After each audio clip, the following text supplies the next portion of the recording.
Namibia lies in southwest Africa.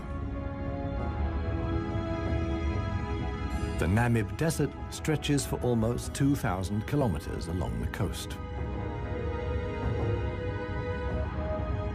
To the north, the desert is crisscrossed by several dry river valleys.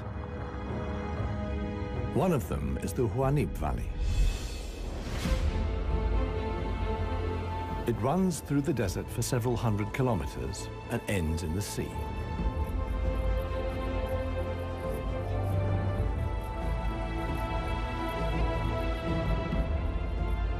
Water flows here once, at most twice a year. Only deep-rooted plants like anna trees can survive here. Only here, within the valley, can mammals exist in the long term. It is the home of the desert elephants.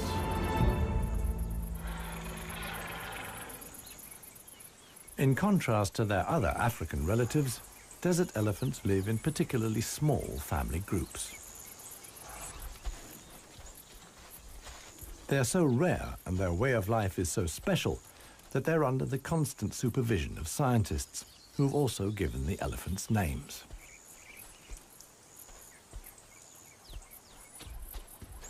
The head of this family is alpha cow Clarissa. The animals don't leave her side for a moment. Only Clarissa knows how to survive in this extreme environment. The shoots of the anna tree are now ripe.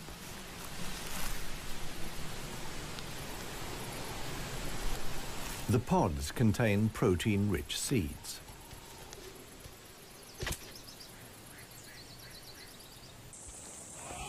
Clarissa has known every one of these trees since her childhood.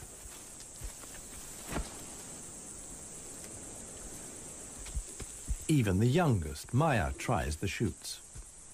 Here, however, experienced trunk-tip control is required. It's easier for her to get the protein she needs from her mother's milk. Desert elephants only have half the number of calves as other elephants.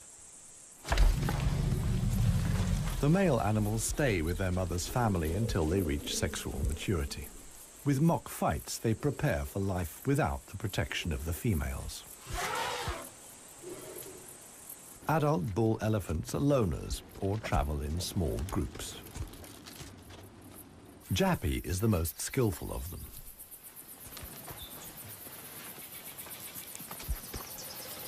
His younger brother watches enviously as Jappy brings down apparently unreachable branches from the tree.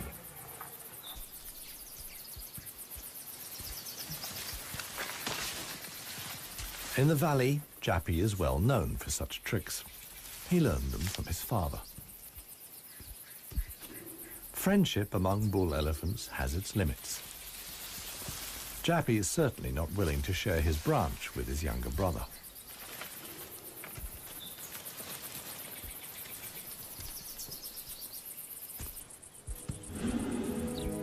Their father, One Tusk, is now nearly 60 years old. His trademark is the missing right tusk, lost long ago in a hierarchical battle. For years, he was the undisputed king of the Huanib. Now he lives in seclusion. One Tusk's legs are weak. He can no longer keep up. The aging bull is already being watched by a male jackal, which lives in the Huanib Valley with its partner. Jackals mostly hunt smaller animals, but they wouldn't turn their noses up at a dead elephant.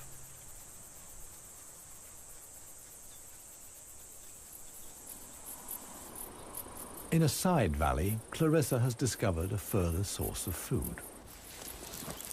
There's a wide selection of bushes, grasses, and herbs.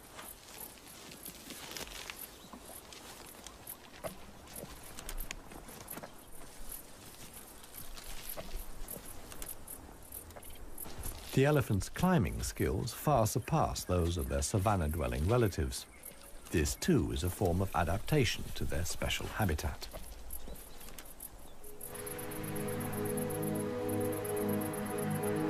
Old One Tusk has at last reached one of the anna trees in the Huaníb Valley. But Clarissa and co. haven't left very much for him to eat. He desperately searches for something edible in the remnants. In vain.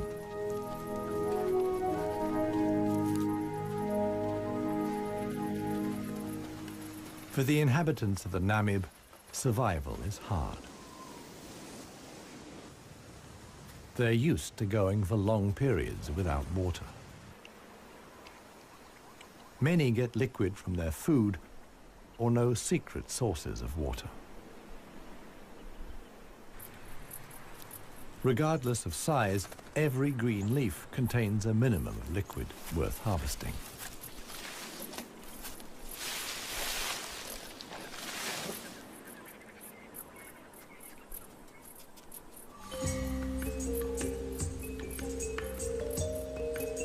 Outside the dry river valleys, there is scarcely any vegetation.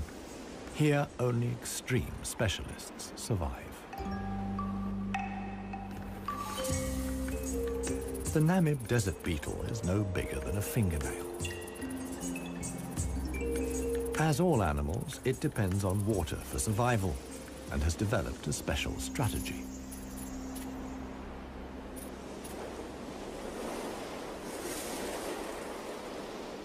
Even the tiniest traces of dampness in the air condense on its carapace. In time, a drop forms, which then flows directly into the beetle's mouth. This way of life limits the distribution of desert beetles to those parts of the desert that see fog. But where does the fog come from? The Namib is one of the few deserts in the world that stretch to the sea. The cold Benguela current from the Antarctic cools the seawater to a temperature of 12 degrees Celsius. When the water reaches land, it evaporates in the warm desert air. Around 200 days a year, the desert is wreathed in mist, which sometimes extends hundreds of kilometers inland into the dry river valleys.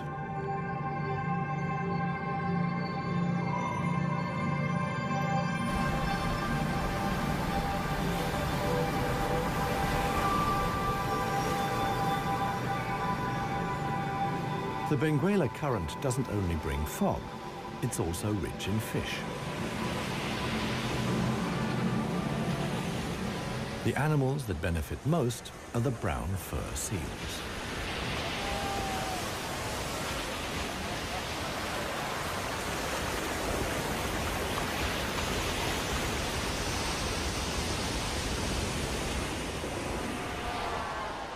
Their colonies are often home to 100,000 animals.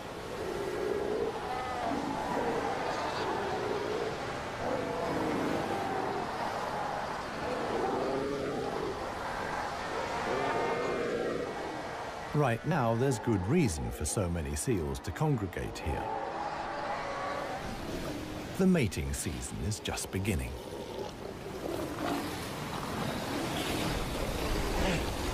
Everywhere, bulls are fighting for the right to mate.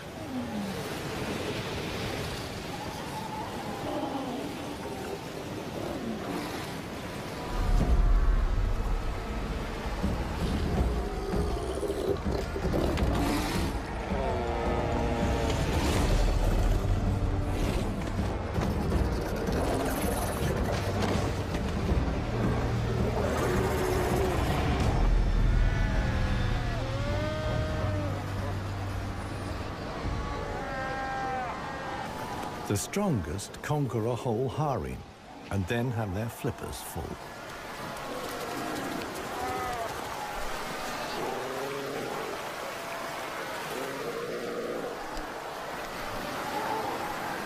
After mating, the males disappear into the sea, They're not involved in bringing up the young.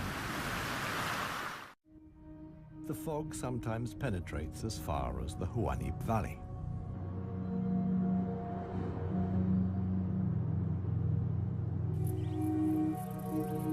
Now, even the biggest animals benefit from the moisture contained in the fog.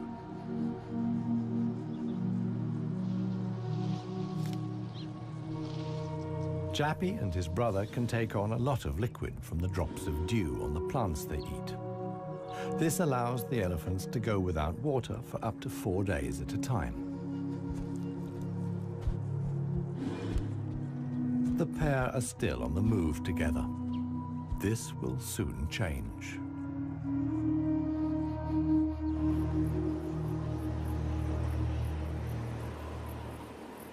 As the fog lifts, the sun illuminates a very special event.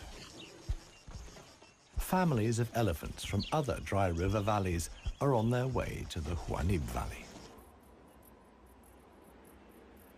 They are following the calls of their relatives, which they pick up via the soles of their feet, as via a stethoscope.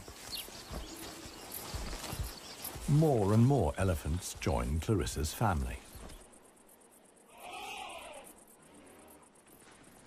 Some of the animals haven't seen each other for years and exchange affectionate greetings. Jappy and his brother are also aware of the arrival of the females. When it comes to attracting a cow, in a flash, companions become rivals. Once upon a time, One Tusk was also aroused by all the excitement.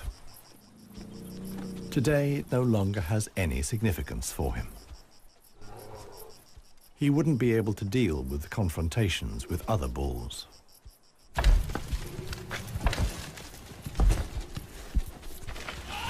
His sons and grandsons, on the other hand, are very excited. For them, it's important to make the most of the female's willingness to mate and prevent others from taking advantage. In the end, however, Jappy only manages to achieve his goal by means of a trick. He abducts the alpha cow, Clarissa.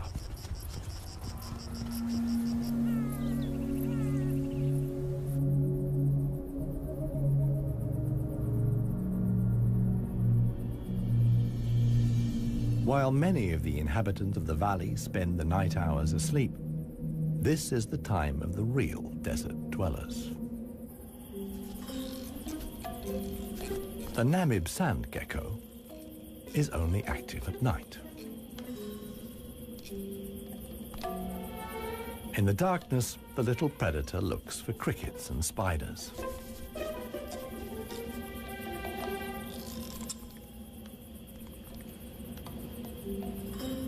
Like a frog's, its toes are webbed. This enables the lizard to seemingly fly across the dunes without sinking into the sand.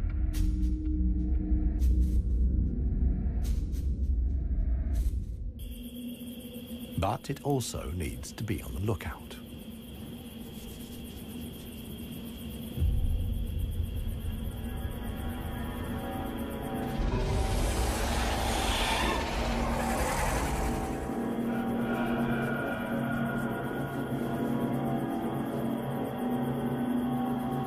A sidewinding adder. Similar to desert elephants, beetles, and geckos, the snake has a hard life in the Namib.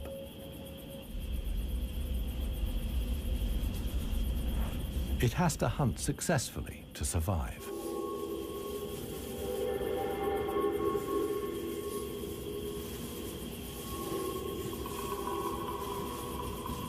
Once it finds a good spot for an ambush, it goes to ground.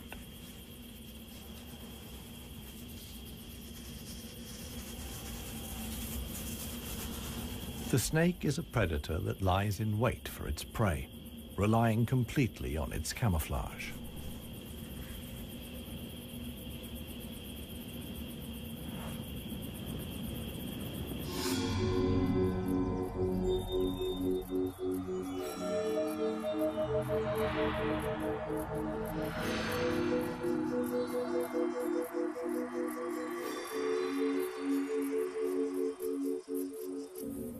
For the sensitive gecko, it's time to go. In the sun, it would quickly dehydrate. Here, too, webbed feet come in handy. The lizard uses its legs as scoops to quickly dig out astonishing underground passages. It can make tunnels 1 meter long into the ground.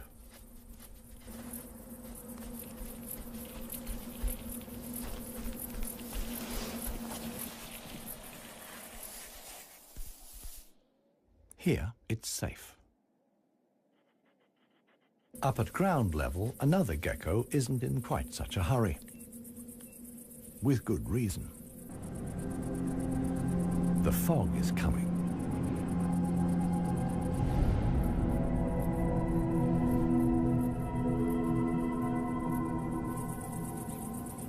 The lizard's large, mirror-like eye surfaces allow the fog to condense here. At last, water.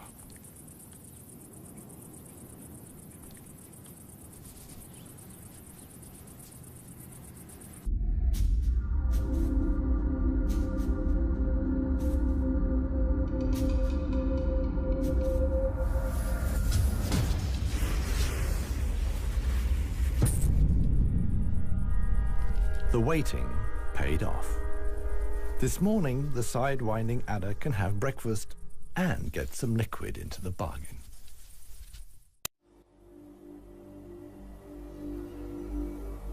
The Namibian winter is coming to an end, and with it, the mild climate brought by the fog. Relentless heat descends on the Huanib Valley. 40 degrees Celsius in the shade. This is approaching the limit for even Clarissa's family.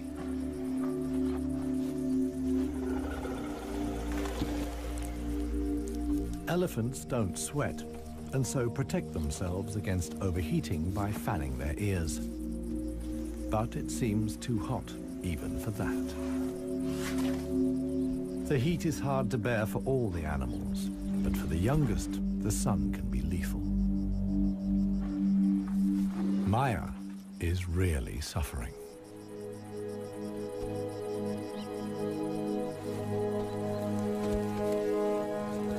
One tusk mobilizes all his efforts for one last attempt at an anna tree.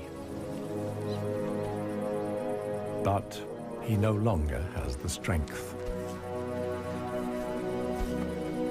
Exhausted, he withdraws to the shade. During his long life, his legs have carried him more than 400,000 kilometers. As with most bull elephants, the last few steps he will take alone. Despite the heat, Clarissa can't afford to take a break. She urges her family to move on. Desert elephants have to spend up to 20 hours a day eating 200 kilos of plant material.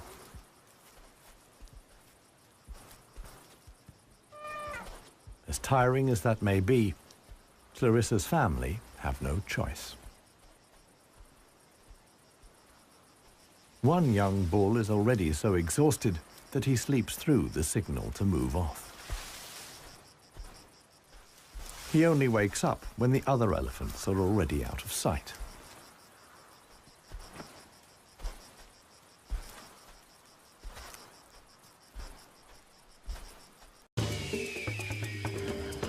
This show was created for you and your family to watch together. Welcome to Nat Geo Wild. It finally dawns on him that he really is all alone. Clarissa and the rest of the family have noticed his absence. The animals try to locate each other via smell using their trunks, which are extraordinarily sensitive.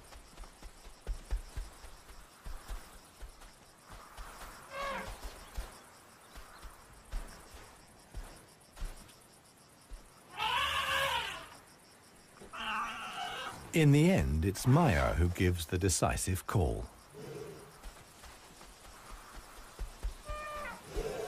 Now the straggler knows which way to go.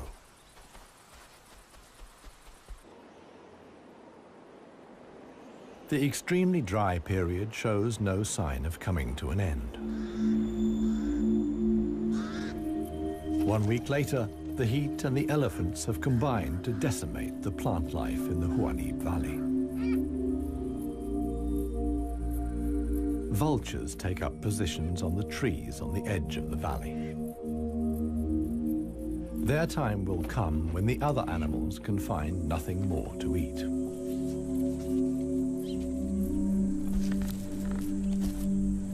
For Clarissa's family, a dead tree now becomes the sole source of food. In the desert, a tree of this size takes years to break down.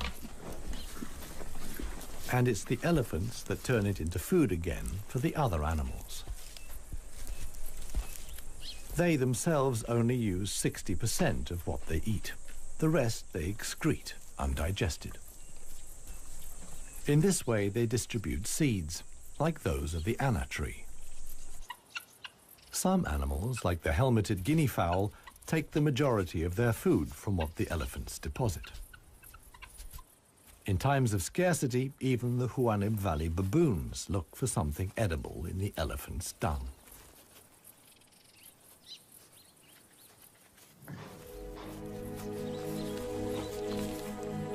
Old One Tusk has one more go at the wood.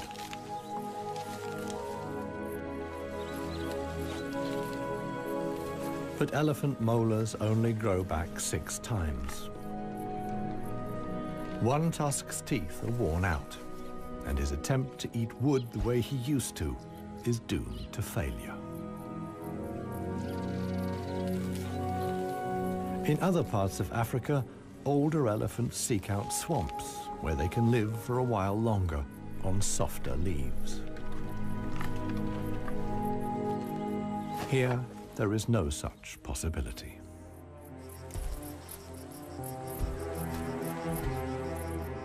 For Clarissa, too, the situation is becoming threatening. She and her family must leave the valley and seek food and water elsewhere. Other families join the trek. Only Clarissa's knowledge of hidden water sources can save them now.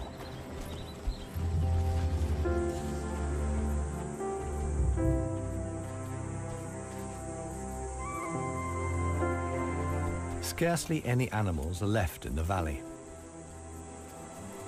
Even the jackals are leaving. In their search for food, they will move along the Huanim Valley until they reach the coast. Only One Tusk is too old and too tired for the trek. The one thing that could save him now is rain that would let soft grass grow. With this slim hope, he remains behind.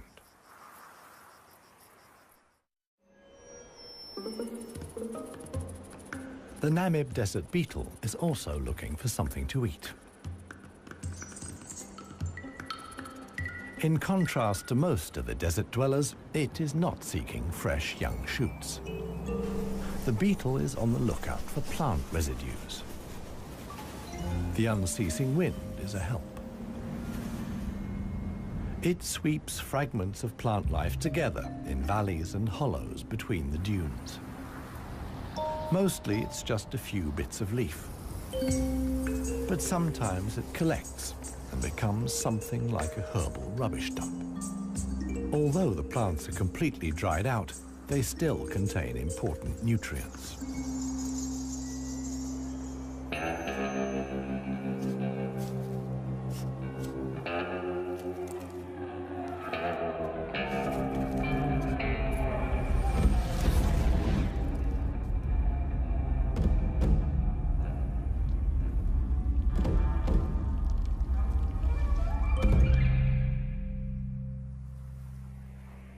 The Namakwa chameleon is one of the most dangerous hunters in the Namib Desert. For desert beetles, at any rate. But the beetles don't usually make it quite so easy.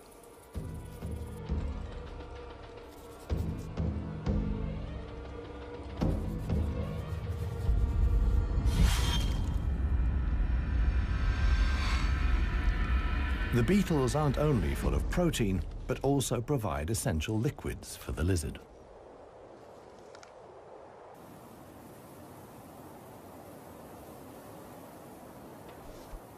Namaqua chameleons are the biggest reptiles the Namib can support. In contrast to the mammals, they can't undertake long migrations to look for food and water. Similar to the Huanib, a river once flowed here. Along its banks, animals like chameleons penetrated deep into the desert. Hundreds of years ago, the dunes slowly invaded the riverbed and cut off the water supply. This process was so slow, however, that the animals had time to adapt to the new conditions.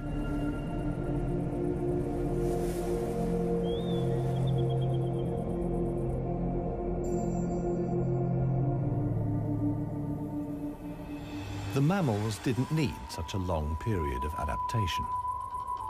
Their ability to migrate over long distances enabled them to conquer the desert much more quickly. The pair of jackals will soon reach the coast.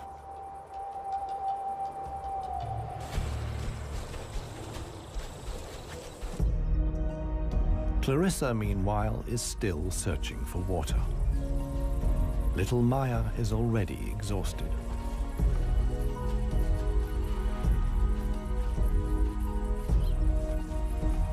The group has to keep stopping.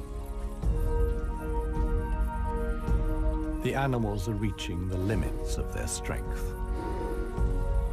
Clarissa can produce less and less milk for her daughter. Suddenly, a commotion as Maya sinks to her knees.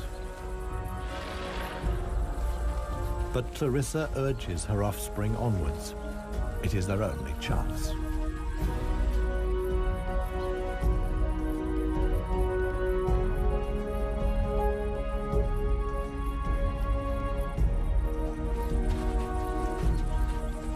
As dusk falls, they finally arrive.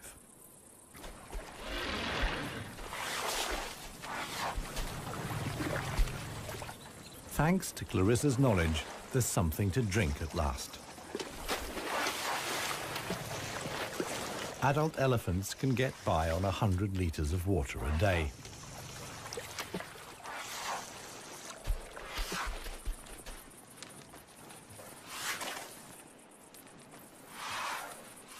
The subsequent dust bath serves to protect the elephant's skin from the relentless sun. The trek to the next source of food is long. The following morning, Clarissa will move on.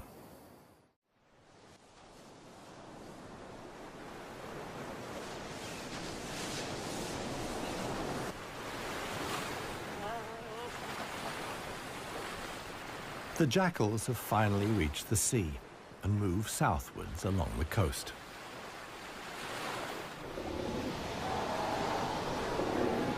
The new generation of brown fur seals is just arriving. Many of the mother animals are heavily pregnant. This young mother hasn't long to go.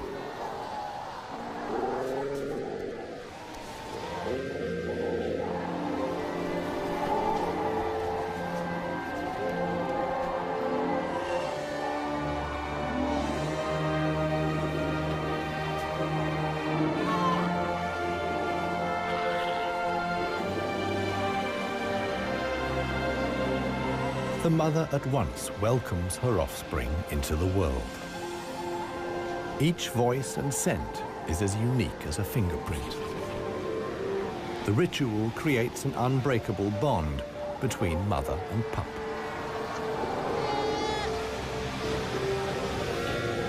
Directly after the birth, the pup has to be suckled.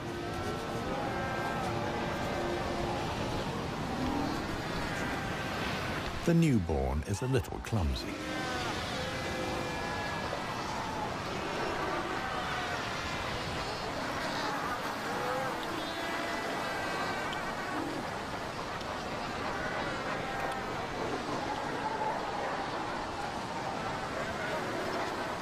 The young mother is not alone. Tens of thousands of other females have also given birth. Space is at a premium in the colony, a risky situation for the babies.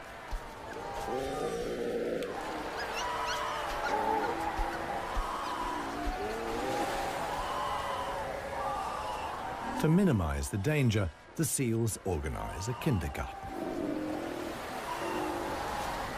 Many of the mother animals leave their newly born pups here.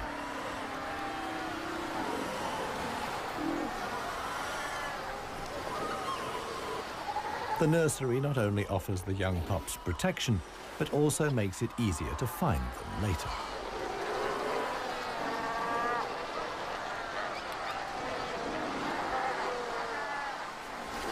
The mother seals have to go out hunting every day to make sure their milk is nutritious enough for the young.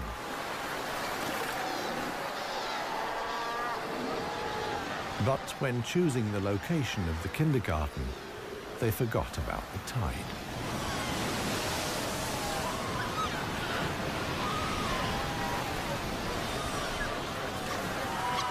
The pups fight desperately against the onslaught of the waves.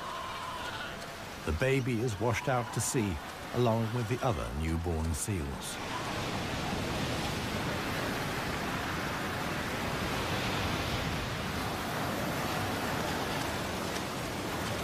Seal pups can swim, but they don't have the protective layer of fat of adult animals. The pup fights for survival. Another is slowly but surely losing the battle. Within a few minutes, the pups are so exhausted that they can no longer keep their heads above water and drown.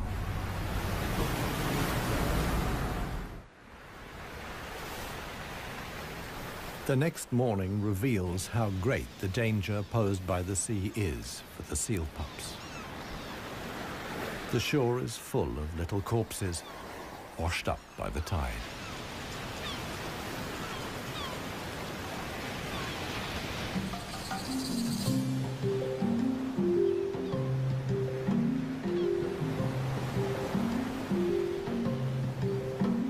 The jackals from the Huanib. The pair have traveled hundreds of kilometers from the arid valley.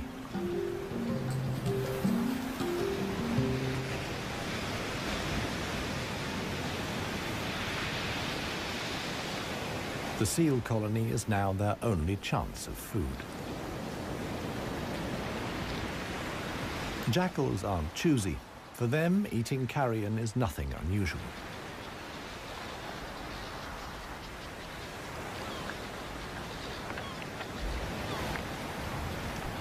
They'll be spending the coming weeks at the seal colony. Only when the pups are old enough to swim enduringly, and thus the supply of food runs out, will the jackals return to the Huanib Valley.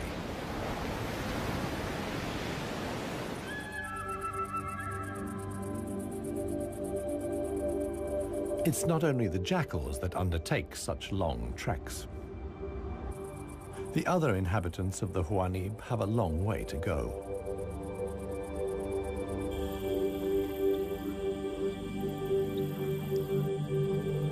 An oasis hidden deep in the desert. Ausis.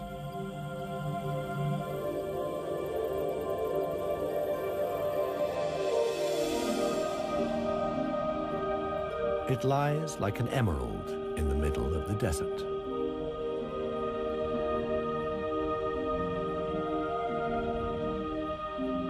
A thin band of loose vegetation lines the watering hole.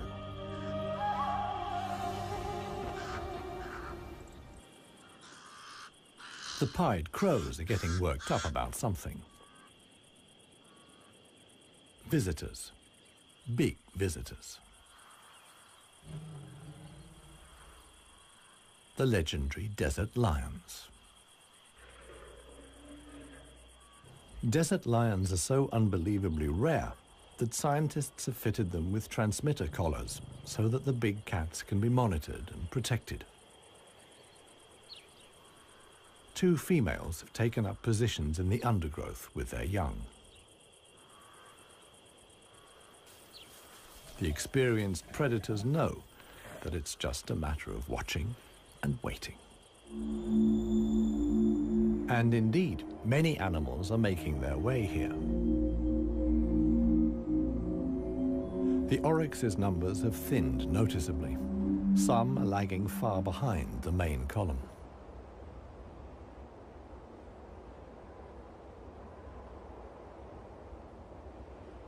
After more than 10 days' trek, the first animals finally reach the source. Cautiously, they approach the steep bank. They're in danger of sinking into the soft ground.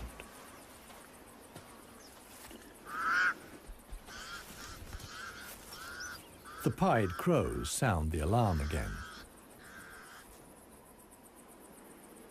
The lioness's patience has been rewarded. They've caught one of the stragglers. One lioness keeps the oryx in check on the ground. The hunting lioness is completely exhausted. Fighting the antelope has taken the last of her strength.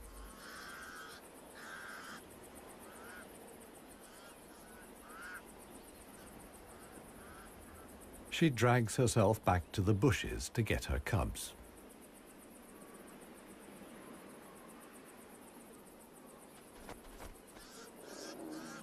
The other lioness keeps the pesky crows at bay.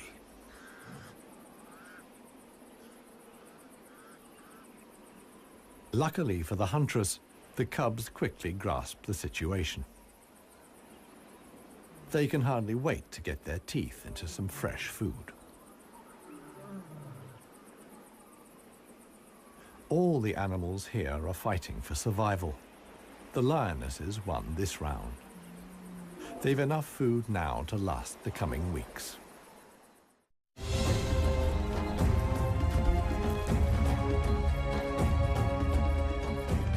Clarissa and her family have finally reached the neighboring Dry River Valley.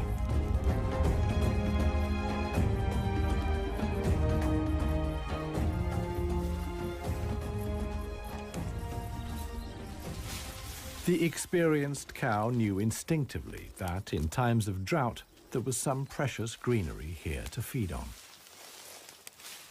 The exhausted animals can at last fill their stomachs again.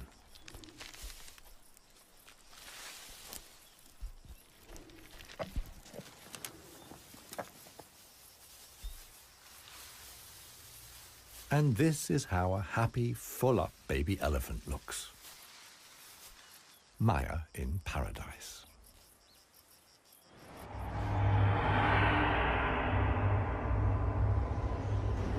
A strong wind blows in from the coast, and sandstorms form in the hinterland.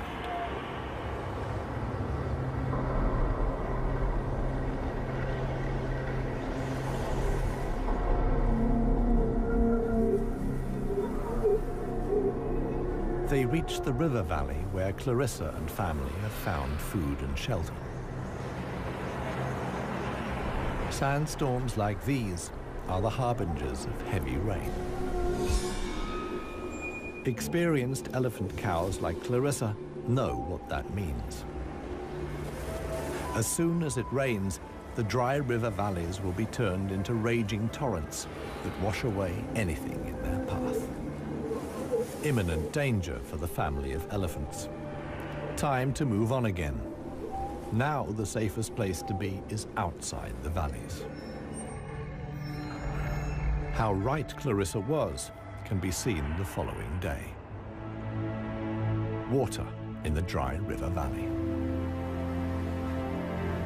Only every 10 years or so is the rain strong enough for the flood wave to reach the sea.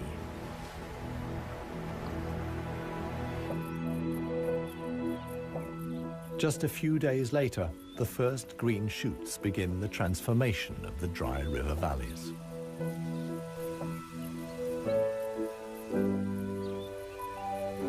The Huanib Valley, too, is bursting with new life as the first exiles return.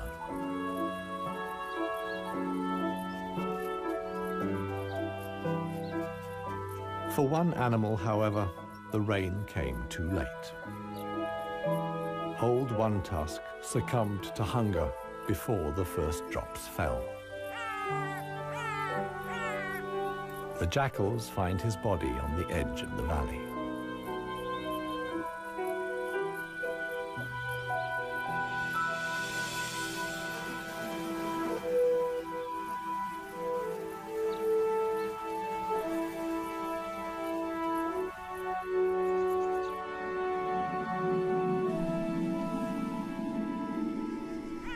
The jackals don't approach the body until evening. And thus, the circle of life is complete. The next morning, long unheard calls echo through the valley.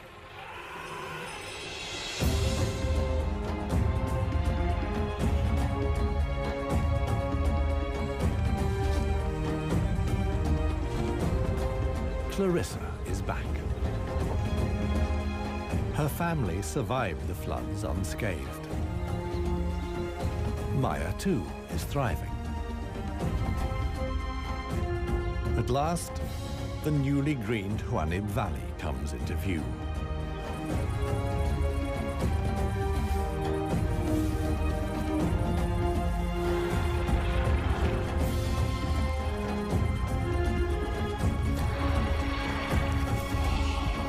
Clarissa's family is home again.